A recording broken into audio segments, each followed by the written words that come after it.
Unity of Houston is an inclusive church where we seek to understand and live the teachings of Jesus and other spiritual masters.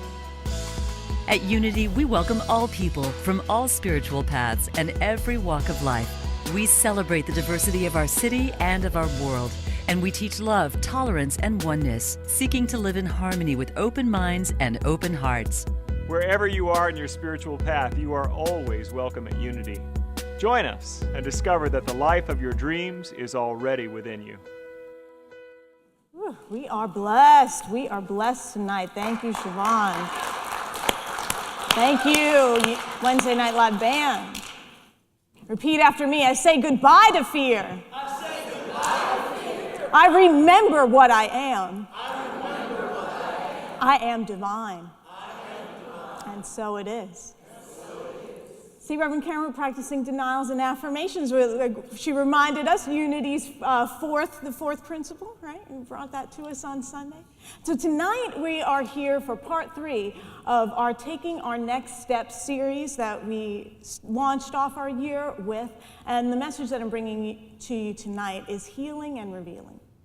So as we're walking on our spiritual path, we're following our guidance, we're opening up to living more love, giving more, greater service, following our dream, our purpose.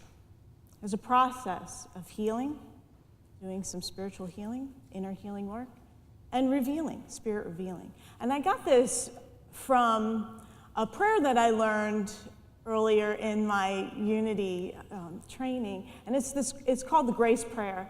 And part of it that I focus on is this: heal me at depth. Reveal what needs to be revealed. Heal that which needs to be healed, so that I can glorify you, God, and live in the fullness of your grace. And so as we move forward on our spiritual journey, we recognize that there's healing work to do, healing work to be done. Many of us found Unity coming out of a traditional spiritual walk or Christian walk. I know that I found that the tradition that I was raised in got me in a cycle of guilt and blame and shame that kept repeating in my consciousness. That's what I was taught. It was ingrained with me. And I got to a point on my walk where I recognized that I couldn't live that way anymore. It just was there was too much suffering. There was too much self-condemnation. It was too painful. And I knew that God was love. And so I was searching for how I was going to experience God as love. Where was the church that really was showing and expressing that? And I found Unity. I found Unity. Thank God I found Unity. Our greatest spiritual teaching, our greatest thing to learn, to remember, to recognize, is remembering what we are. So in Unity, I found Unity. I was an actress. I was in my mid-20s, and I knew who I was. This is who I was. I had my headshot, my old headshot. And isn't she cute? She's great, right? Oh, she's beautiful, right? Yeah. So I have, my headshot, I have my resume, a lot of great credits. I mean, lead roles and shows of Law and Order. I got some good stuff on here. And look, and even have an MFA in acting, right? And then you have these special skills, like the things they tell you to put on your resume, that somehow, somebody's going to be looking for this, and you've got it. One-handed cartwheels. I checked today, can still do them. Yeah. This is a great one. One raised eyebrow. I got it. You need it? I got it. There might be something that you need the one raised eyebrow for. So I knew I was a singer, actor, dancer. Hair, brown, eyes, brown, 5'4". This was who I was. Right? This is how I showed up. And I got very hung up in this image. And it was great when I got cast in a show. Awesome. I met everything I had was what they were looking for. Awesome.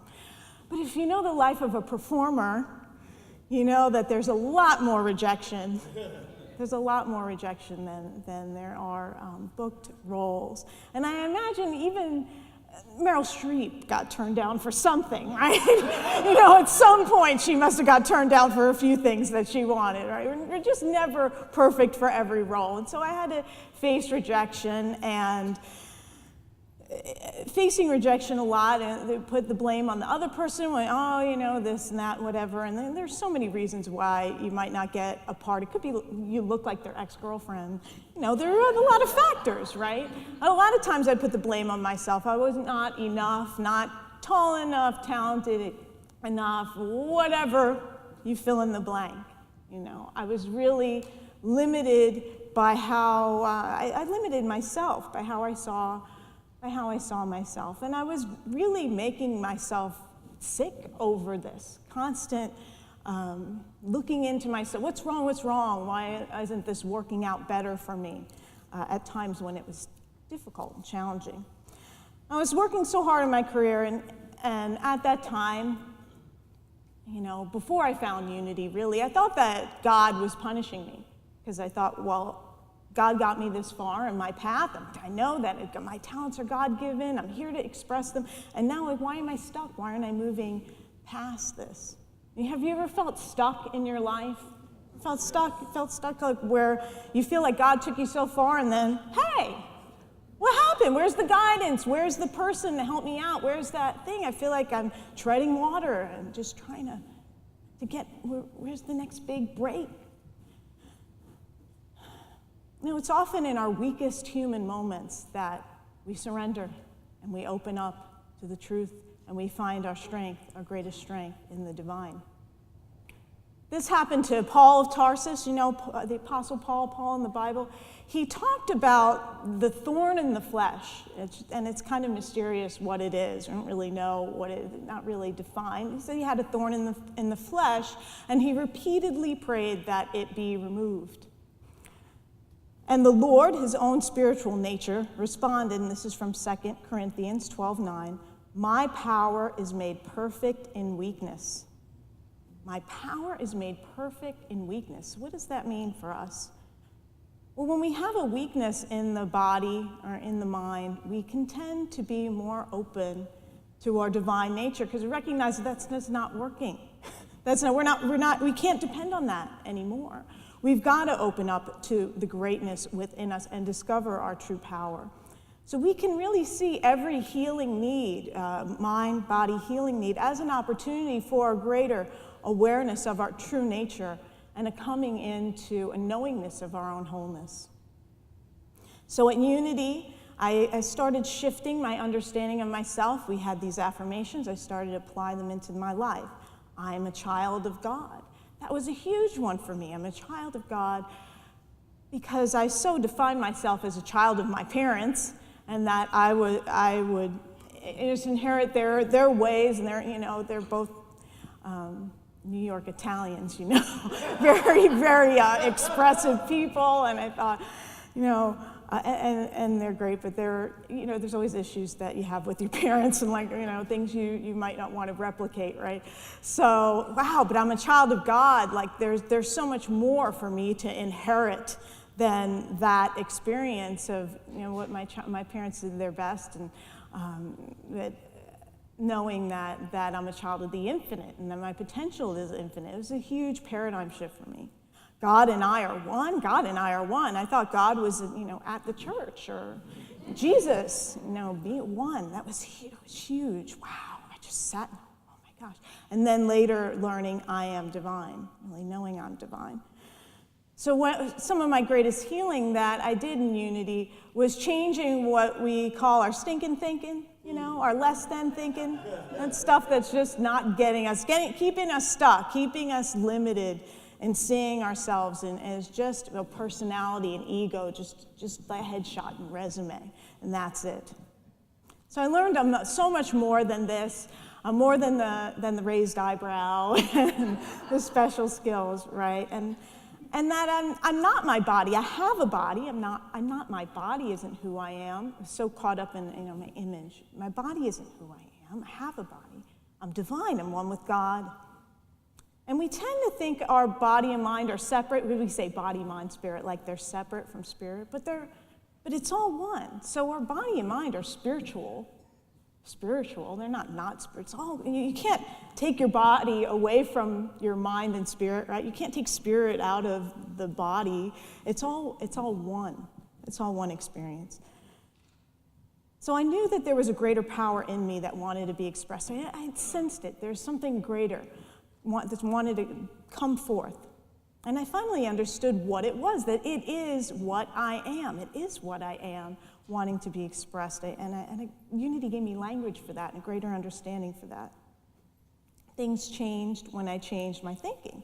And things changed when I changed my thinking around auditions. And that was the crazy thing for me, is that it works when you work it. When you use the Unity, it works when you work it. And what I realized is I'd go in with confidence, I'd go into these auditions, and I'd belt out the highest high note, because everybody, really, it's like you're competing who has the highest high note. And, I don't know, I feel like I might pull out a time step. Maybe I'll do time step. I feel bad that Reverend Michael's not here. He's always asking me, when are you going to tap? So, I do my best time steps. Do my best time steps. You bring it. You bring it to the audition, you do your best. And what I realized is that afterwards, I hadn't even heard yet. I don't know how it went. They call you later, and they sometimes they don't call you, but if they're going to call you back or they want to hire you, they call you. You leave and you go, I could have sang that better. I shouldn't have worn this. That girl wore that, and you start in that, I would get into this judgment pattern, and I call David, and I'd say, how did it go? Oh, well, I could have done better, whatever. And I just kept getting in this stuck pattern with my career and learning these unique principles. And I thought, what if I just called it good? What if I just called it good? However it went, I'm awesome. My Unity minister told me that if the job is for you, nobody could take it away from me. It's yours from God. And it got me out of that idea of competition, because you go to auditions and you think you're so unique and wonderful, and there's 25 girls in the same dress and the same, great. So all I did was, after the audition, I said, I did a great job. And I talked to David afterwards. How did it go? Went great. I sang my song and everything went well. It was great. And I started getting callbacks. And I started booking more work. And it was like, well, how did me not judging myself and other people after the audition have an effect on the result when they didn't know what I was saying or doing? There's a connection. There was something I was speaking out into the universe, saying, this is not mine, and this is why. Well, I decided I'm not going to give the universe any more excuses. Why? For me to not receive my good, right? I'm going to say, hey, this is mine. If it's mine, it's mine. I take it, and if it's not, and so it is. So the teachings really worked in healing and revealing. Our first unity principle. There's only one power and one presence, active as the universe and as my life, God the good. We said this a lot in my Unity Church in New York. I remember learning that. And one of our ministers used to say that if you really could gain a real awareness of this first principle, it would change your life. Just the one principle, if you really got a hold of knowing that God is everywhere present, God is all that there is, one presence, one power, just that alone. It's like, wow, that teaching's so rich, just to know that, really get that. And so I worked with that. We think we're human beings having a human experience, right? We tend to think that, and that's what our world tells us. Or we even think we're human beings having a spiritual experience, right? In truth, we're spiritual beings having a human experience, or we could even say we're spiritual beings having a human and spiritual experience. The thing is the spiritual's first. Spiritual is the truth of who we are. As spiritual beings, we can't be sick, poor, or unhappy, because that's not the truth. That's not the true nature. Our true nature is God. However, the thing is, as human beings, We can be sick and poor and unhappy, and many people are. Many of us are. This is the paradox that we live in on this planet. And so we suffer in our human experience because we have a reversed understanding of reality. It's a case of mistaken identity. We think we're humans trying to be spiritual. And the thing is, there's no way you can be more spiritual because spirit is what you are. It's what you are. In unity, we say, I behold the Christ in you. Or we'll say, I behold the Christ that you are.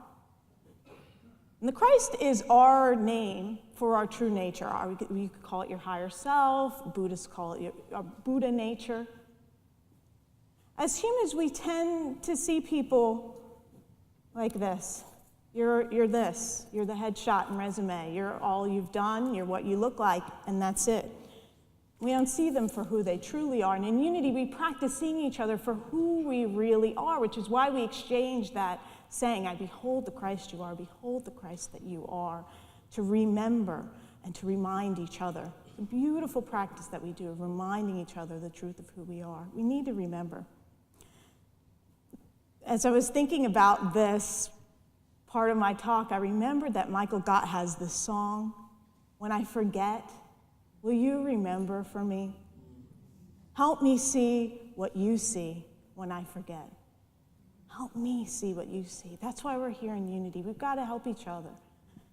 We have tough days. It's hard to be human, to be on this planet. There's a lot that we have facing us and that we're dealing with. And it's part of our journey to forget and remember. That's just part of being human. So what can we do about it? What can we do about forgetting and remembering? A wonderful poet and author, Mark Nepo, says, well, it's no secret that slowness remembers and hurry forgets. That softness remembers and hardness forgets. That surrender remembers and fear forgets. Our lives are so full out there that we can forget the truth that's in here. Yesterday, I got in a fender bender. I got rear-ended, and I'm fine. She's fine, and it's all. Everybody's fine. Grateful we're fine. And the first thing that I kind of go to spiritually is to go, well, what was in my consciousness that drew to me that experience where my car got hit? Where was my thinking? Where was my energy at that time? And it's like wrong question, wrong question, because really the question is, well, now I've had this experience, and what do I do with it? What do I do with it? And I remembered in that moment when I'm getting out of the car, a time where I had a car accident many years ago, where I went up to the person and was like, why did you do that? And you get angry and you're throwing all this energy. I said, you know what, I'm gonna do this. I'm gonna follow I'm really gonna come from kindness and love and an understanding that she couldn't possibly have wanted to hit my car. I mean, it wasn't like she's driving around like, oh, that one. It was an accident. It was an accident. And so I extended my hand to her. I introduced myself. I told her, I recognized you couldn't possibly have done this was an accident. Couldn't have possibly done it on purpose. She just handed me her insurance information. Here's my phone number. Just let me know if there's any problem. It was just easy. It was easy. I called the insurance. The claims adjuster came today. Very friendly guy. And everybody who I've talked to, very helpful. And I recognize that I could have thrown a lot of anger around, a lot of blame, a lot of shame. And I chose to remember who I am, what I am. I'm divine. I'm here to be a presence of love and light, even in the midst of something that, oh boy, I could get really worked up about. I get into a lot of resistance. No, I'm going to choose something different. I'm going to heal through this experience. And so we've got to do that. We've got to look at, in the midst of the experience, how can I show up in wholeness, knowing my wholeness, knowing that that situation took nothing away from me and who I am. In my metaphysics classes, we have heart agreements that we all agree to. I go through a list, and one of them, well, it used to be, don't give advice, and then I changed it. Karen Russo came, Reverend Karen Russo came, she gave a workshop, and she said, see each other whole, and I said, oh, I like that, I'm gonna change it to see each other whole. And so we practice in class seeing each other whole.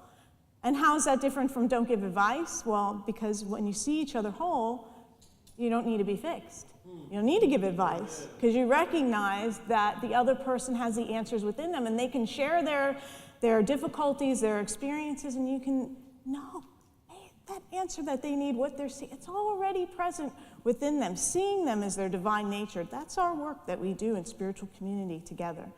Coming together on our spiritual journey collectively to come into a fuller awareness of our wholeness.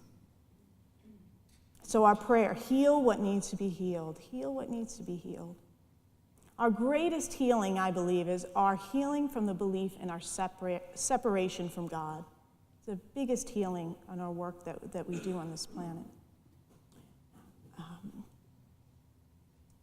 Reverend Robert Brummett, he wrote a number of books. He's coming here to speak on May 2nd. Just a little, we haven't announced it yet, a little promo, I'll just throw it in there. He's coming to teach for a week. I'm very excited that he's going to be here Wednesday Night Live. So just mark that on your calendar. And one of the books he wrote, The Quest for Wholeness, this is what he said about separation. He said, suffering is part of the human experience because at this point in our collective evolution, we are deeply identified with the experience of separation. So this is part of our collective experience. We're all evolving in consciousness collectively. You heard of collective consciousness? We're all influenced by that. We're all connected to that. It's part of our conscious mind. Okay, this collective consciousness that influences us, and part of collective consciousness is that we agree that fear, lack, sickness are part of the human experience. We accept it without question, often. And in unity, we know that it may be our experience, but it is not the truth of who we are. In truth, we're unlimited. Robert Brummett tells this story about forgetting and remembering. Once upon a time, the young son of a king was kidnapped by a roving band of barbarians. The boy was raised by this tribe and grew to manhood, forgetting his nobility. Then a famine fell upon the land, and most of the tribe died of starvation. As the young man lay alone, weakened by hunger, he had a memory of his childhood. He saw himself as a small child, sitting in his father's arms. They sat at a table lavishly covered with every variety of delicious food. This vision gave him the strength to find his way back to the castle. And with every ounce of strength within him, he cried, "Open the door! I am the son of the king. My father awaits me." And the astonished guards carried the young man to his father, who once again held him in his arms. The story reminds me a bit of the prodigal son story, of that we come into, well, we might feel like we got raised by barbarians, I don't know. Coming into that, our life experience, and there's just so much war and violence in the world, and we see how people treat each other, and we get to a point where we remember, wait, I remember my father. I remember my home. I remember I can go home. That this isn't the limitation of my experience.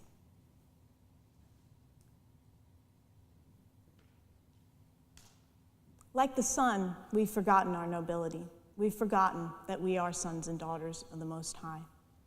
And so we remember, as Jesus said, "Ye are gods." Gospel of John, he said, "Ye are gods."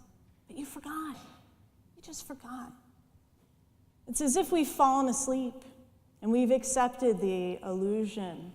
We've accepted the unreality as truth. The poet William Wordsworth said, "Our birth is but a sleep and a forgetting." But this sleep is not because we're sinful. It's not because we're flawed. It's like Adam and Eve leaving the Garden of Eden, forgetting who we are. It's simply being present to the human condition, this being asleep. As Robert Brummett said, it is simply a sign that at this stage of our evolution, we are more identified with our humanity than our divinity, collectively. And we're here to awaken to our true nature. And we can think that the world is our source. We can think that outer conditions are all that there is. We can believe in limitation. And my work as a spiritual teacher is that when I hear my students or people that I'm counseling come to me and say that there aren't any jobs for people my age. There's just not. In my career, the economy, I'm never going to meet somebody.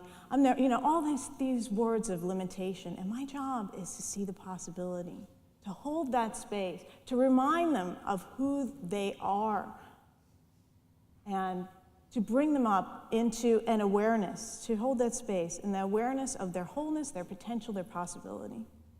We've forgotten that our source is God. We've forgotten that we're unlimited. Affirm with me, God is my source. God is my source. I am unlimited. I am unlimited. God is unlimited. God is unlimited. When we begin to heal this false sense of separation, Spirit reveals what is in our consciousness that's keeping us from living our potential. Isn't that right? It comes up. We make this, I'm one with God, okay.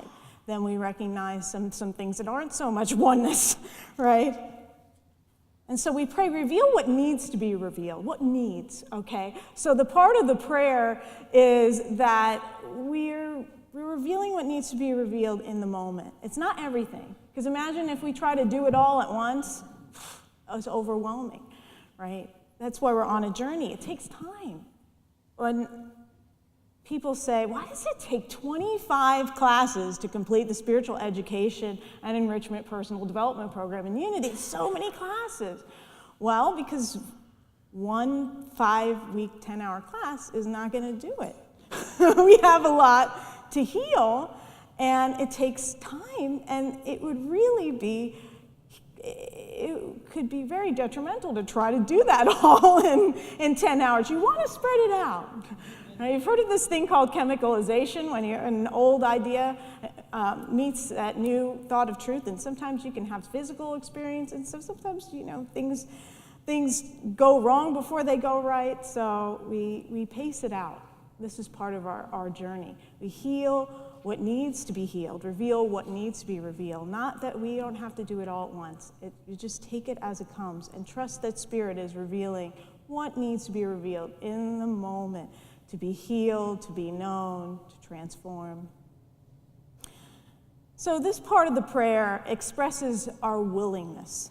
It expresses our willingness to know that whatever perceptions, beliefs, whatever judgments, memories that we're holding, that we need to be conscious of in order to express more of our Christ nature. As I took SCE classes over time, I healed more, I continued to learn more, to transform more. It took time, and it's still a process. Edwin Gaines says, how do you know that you have more forgiveness work to do? Do you have a body? You have a body, you've got more healing work to do. There's more work to do. So we're all on the journey together, releasing our limiting beliefs so we can fully express God's will for our life. What's God's will? God's will is that we fully express the Christ that we are. That's what we're here to do. As we teach in Unity, our spiritual journey begins with self-awareness, becoming aware of what's in the ego, what's in the personality, what makes up that which I believe that I am, the persona. Self-awareness leading to self-knowledge, becoming aware of the Christ that we are, the truth of who we are, and that leading into Christ consciousness. That's the path that we're on. Sufi poet and mystic Rumi said, out beyond ideas of wrongdoing and right doing, there is a field. I'll meet you there. When the soul lies down in that grass, the world is too full to talk about. So we can get out beyond the I'm right, they're wrong, or I'm just so wrong. Get out beyond all that to that open space of peace, of oneness. That's where we're going on our spiritual journey, to keep revealing that into our awareness, that deep inner peace, that awareness of oneness. So when I meditate, I set an intention that I am fully open and receptive to the power and presence of God right here and right now. And lots of thoughts come through. And I recognize just how attached I am, and I recognize just how I've judged another person or not forgiven another, all these things. I let it go, and I let it go, and I let it go, and I let it go. And I'm just open, open, open, open. And so we're opening up to the unknown, because we know what the contents of our mind is, right? We're thinking it all the time. We're playing it out all the time. And so when we really want to know our true nature, our divine nature, the unlimited nature, we're letting go of all that we know, allowing ourselves to be vulnerable, to be open, and to know our authentic nature, our true nature. I like the Buddhist concept of beginner's mind.